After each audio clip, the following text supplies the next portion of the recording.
الحمدللہ الحمدللہ وکفی وسلام علی عبادہ الذین اصطفی اما بعد فاعوذ باللہ من الشیطان الرجیم بسم اللہ الرحمن الرحیم واما الذین کفروا افلم تکن آیاتی تتلی علیکم فاستکبرتم وکنتم قوما مجرمین، لیکن جن لوگوں نے کفر کیا تو میں ان سے کہوں گا کیا میری آیاتیں تمہیں سنائی نہیں جاتی تھی؟ پھر بھی تم تکبر کرتے رہے اور تم تھے گناہگار لوگ۔ وَإِذَا قِيلَ إِنَّ وَعْدَ اللَّهِ حَقٌّ وَالسَّاعَةُ لَا رَيْبَ فِيهَا قُلْتُم مَّا نَدْرِي مَا السَّاعَةُ إِن نَّظُنُّ إِلَّا ظَنًّا وَمَا نَحْنُ بِمُسْتَيْقِنِينَ۔ اور جب کہا جاتا تھا کہ اللہ کا وعدہ یقیناً سچا ہے اور قیامت کے آنے میں کوئی شک نہیں، تو تم جواب دیتے تھے کہ ہم نہیں جانتے قیامت کیا چیز ہے، ہم کچھ یوں ہی سا خیال ہو جاتا ہے لیکن ہمیں یقین نہیں۔ وَبَدَا لَهُمْ سَيِّئَاتُ مَا عَمِلُوا وَحَاقَ بِهِم مَا كَانُوا بِهِ يَسْتَهْزِئُونَ، اور ان پر اپنے اعمال کی برائیاں کھل گئیں اور جس کا وہ مذاق اڑا رہے تھے اس نے انہیں گھیر لیا۔ سبحان ربک رب العزت عما یصفون وسلام علی المرسلین والحمد للہ رب العالمین۔ اللہم صلی علی سیدنا محمد وعلی آلہ وصحبہ وسلم۔ پارہ 25واں، سورۃ الجاثیہ کی آیات مبارکہ 31، 32 اور 33 کی تلاوت کی گئی ہے اور ساتھ جمع بھی کیا گیا ہے۔ جیسا کہ گزشتہ آیات میں ذکر ہوا تھا کہ قیامت کے دن ہر امت اپنے گھٹنوں کے بل گری ہوئی ہوگی اور انہیں اپنا اعمال نامہ دیا جائے گا اور کہا جائے گا کہ آج تمہارے بدلے کا دن ہے، کہ تم نے زندگی کیسے گزاری تھی۔ تمہاری ہدایت کے لیے انبیاء بھیجے گئے تھے، رسول بھیجے گئے تھے، جنہوں نے تمہیں ہر وقت دین حق کی دعوت دی، توحید کی دعوت دی، لیکن تم نے ان کی باتیں نہ مانی تھیں۔ ان کفار سے خطاب ہوگا، تم جو کام بھی کرتے تھے ہمارے برگزیدہ فرشتے انہیں لکھتے تھے، اور بس جو لوگ ایمان لائے اور جنہوں نے نیک کام کیے وہ تو اللہ کی رحمت کے ان کو تو اللہ کی رحمت سے جنت ملے گی، ان پر اللہ کی رحمت ہوگی اور وہ کامیاب ہوں گے۔ اور جنہوں نے بدعمالیوں میں زندگی گزاری ہوگی، کفر میں، شرک میں، تو ان کا انجام جہنم ہوگا۔ اور ان سے کہا جائے گا وَأَمَّا الَّذِينَ كَفَرُوا أَفَلَمْ تَكُنْ آيَاتِي تُتْلَى عَلَيْكُمْ فَاسْتَكْبَرْتُمْ وَكُنْتُمْ قَوْمًا مُجْرِمِينَ، لیکن جن لوگوں نے کفر کیا تو ان کو اللہ تعالیٰ کی طرف سے یہ کہا جائے گا کیا میری آیاتیں تمہیں نہیں سنائی جاتی تھی؟ یہ بطور توبیخ کے ان سے کہا جائے گا، کیونکہ رسول ان کے پاس آئے تھے، اللہ نے انبیاء ان کے پاس بھیجے تھے جنہوں نے ان کو توحید کی دعوت دی تھی، انہوں نے اللہ کے احکام انہیں سنائے تھے، لیکن انہوں نے ان کی پرواہ نہیں کی تھی بلکہ ان کا مذاق اڑایا تھا۔ دین حق کو قبول کرنے سے انکار کر دیا تھا. کبھی کہتے تھے آپ مجنون ہیں، کبھی کہتے آپ دیوانے ہیں. یعنی ہنسی مذاق اڑایا کرتے تھے اللہ کی آیاتوں کا بھی اور اللہ کے انبیاء کا بھی، اور تکبر کرتے تھے کہ تمہارے ماننے والے تو بڑے غرباء ہیں، ان کے پاس تو کچھ بھی نہیں ہے، ہم تو سردار ہیں، ہمارے پاس تو ہر قسم کی عیش عشرت کے سامان ہیں، مال و دولت ہمارے پاس ہے، غلام ہمارے پاس ہیں، تمہارے پاس تو کچھ نہیں. تو انہیں کہا جائے گا تم نے تکبر کیا تھا نا، تم ہی گناہ گار لوگ تھے. یعنی حق کے قبول کرنے سے تم نے تکبر کیا. تمہیں اپنی دولت پر ناز تھا، اپنی شہرت پر ناز تھا کہ تم نے حق بات کو قبول نہیں کیا، بلکہ کیا کیا؟ تکبر کیا اور ایمان نہیں لائے، بلکہ تم تھے ہی گناہ گار. اگر تم ایمان لاتے تو اللہ کے صالحین بندوں میں آپ کا شمار ہوتا. اگر تم ایمان لاتے تو آج تمہیں یہ برا دن نہ دیکھنا پڑتا. اگر آج تم ایمان لاتے تو تم بھی نیک لوگوں کی طرح اللہ کی رحمت کے سائے میں ہوتے. لیکن تم نے موقع سے فائدہ نہیں اٹھایا، تم نے وہ موقع کھو دیا، تم نے وہ چانس مس کر دیا. اور پھر کہا جائے گا وَإِذَا قِيلَ إِنَّ وَعْدَ الْحَقُّ، اور جب کہا جاتا ہے کہ اللہ کا وعدہ سچا ہے. بھئی اللہ کی بات جھوٹی ہو سکتی ہے؟ اللہ کا کلام جھوٹا ہو سکتا ہے؟ اللہ کا جو پیغام انبیاء کے ذریعے ہمیں پہنچا کیا وہ جھوٹا ہو سکتا ہے؟ اللہ کا وعدہ سچا ہے. اور پھر وَالسَّاعَةُ لَا رَيْبَ فِيهَا، کہ قیامت آئے گی اس میں کوئی شک نہیں. قیامت کے آنے میں کوئی شک نہیں، کیونکہ جو لوگ کفار ہیں، کافروں میں ایسے لوگ ہیں، دہری قسم کے لوگ بھی ہیں. قریش مکہ کا بھی یہی یقین تھا، ایمان تھا کہ مرنے کے بعد ہم خاک ہو جائیں گے، ہماری ہڈیاں مسیدہ ہو جائیں گی، بس یہی زندگی ہے، دوبارہ ہم نہیں اٹھیں گے.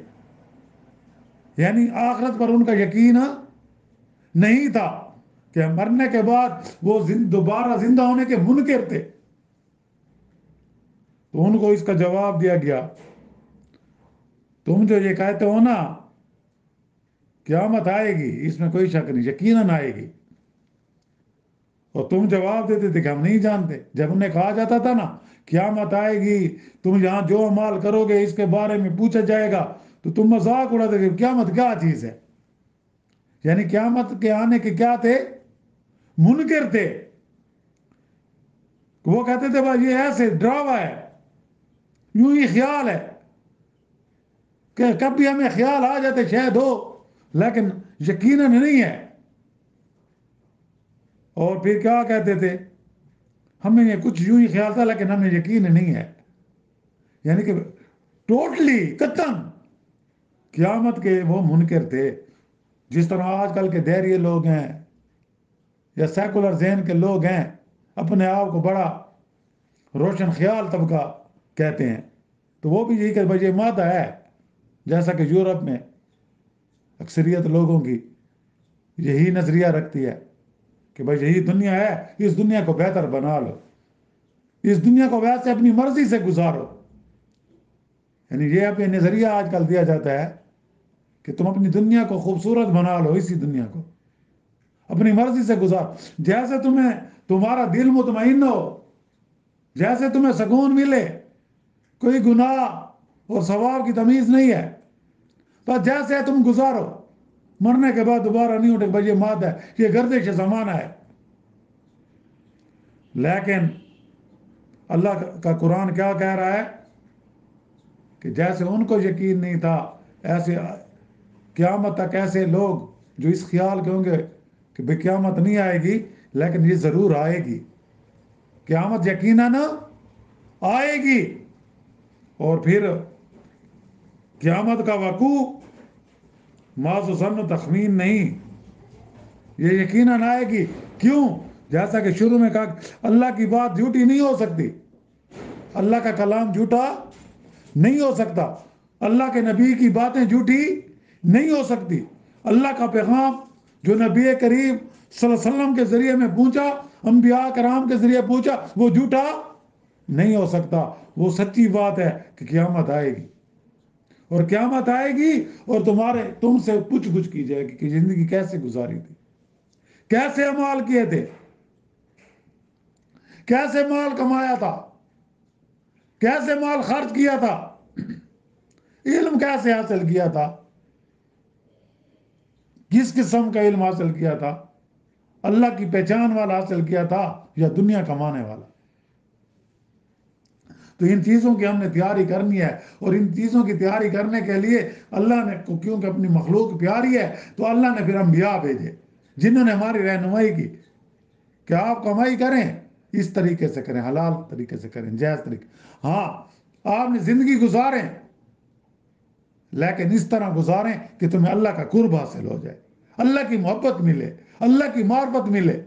شیطان کو خوش کرنے والی زندگی نہ گزارو، بلکہ رحمان کو خوش کرنے والی زندگی گزارو، پھر تم کامیاب ہو جاؤ گے. انبیاء کی یہی دعوت تھی.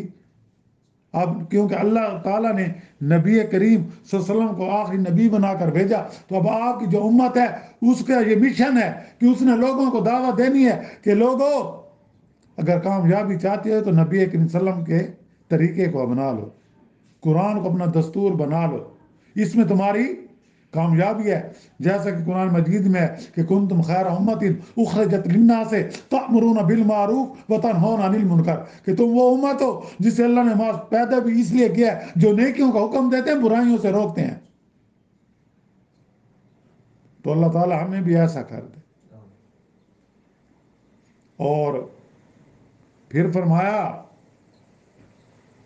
وَبَدَا لَهُمْ سَيِّئَاتُ مَا عَمِلُوا وَحَاقَ بِهِمْ مَا كَانُوا بِهِ يَسْتَهْزِئُونَ. اور ان پر اپنے اعمال کی برائیاں کھل گئی. جب انہیں اپنا اعمال نامہ دیکھیں گے نا قیامت کے دن، ہر چیز سامنے آ جائے گی کہ ہم نے کیسے اعمال کیے تھے، کس قسم کے گناہ کیے تھے، کس قسم کے کفاریہ کام سر انجام دیے تھے، کفر کے کافر بن کر رہے تھے، کیسے انبیاء کا مذاق اڑایا تھا، کیسے اللہ کے احکامات کا مذاق اڑایا تھا. سب کچھ سامنے آ جائے گا کہ جس کا وہ مذاق اڑا رہے تھے. انبیاء کا مذاق اڑایا جاتا تھا نا. آج بھی جو کوئی نیکی کا حکم دے تو بعض لوگ جو اپنے آپ کو بڑے روشن خیال سمجھتے ہیں وہ بھی مذاق اڑاتے ہیں. علماء کا مذاق اڑایا جاتا ہے. جیسے آج کل کے دور میں دیکھ لو، کہتے کہ علماء کا سیاست سے کیا تعلق، یہ مسجدوں میں بیٹھے کہتے ہیں یا نہیں کہتے؟ بھئی یہ یورپ کی سیاست میں مسجد علیحدہ ہے، حکومت علیحدہ ہے،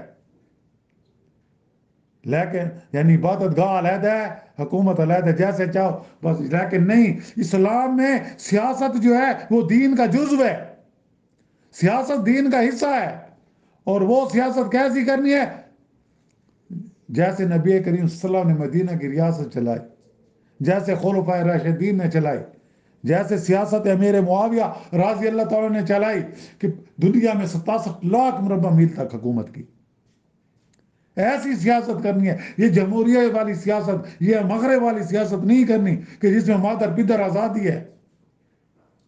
تو یہاں یہی ہے کہ جب اپنے اعمال کو دیکھیں گے نا کہ ان کی برائیاں کھل جائیں گی کہ ہم کس کا مذاق اڑا رہے تھے، اور پھر اس نے انہیں گھیر لیا. یعنی قیامت کا عذاب جسے وہ مذاق یعنی انہونا سمجھتے تھے، پھر اس میں گرفتار ہو گئے. جب گرفتار ہوئے تو پھر پچھتانے لگے، لیکن وہاں پچھتاوا کام نہیں آئے گا. اللہ سے دعا ہے کہ اللہ تعالیٰ ہمیں دین کی اسی سمجھ عطا فرمائے، بقیہ زندگی قرآن و سنت کے مطابق گزارنے کی توفیق دے. اور جو مسلمان اس دنیا سے رخصت ہو گئے ہیں، اللہ تعالیٰ سب کی مغفرت فرمائے اور ان کو جنت میں اعلیٰ مقام عطا فرمائے.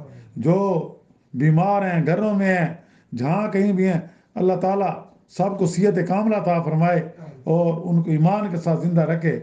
اور اللہ تعالیٰ پاکستان میں نیک لوگوں کی حکومت لائے، جن کے دل میں دین کا درد ہو، جو اللہ کے قانون کو نافذ کریں، جو صرف اللہ سے ڈرنے والے ہوں، دوسری طاقتوں سے ڈرنے والے نہ ہوں، اور عوام کے خیر خواہ ہوں، پاکستان کے مخلص ہوں، اسلام کے مخلص ہوں. اللہ تعالیٰ ان کو ایسے لوگوں کے اقتدار میں لائے.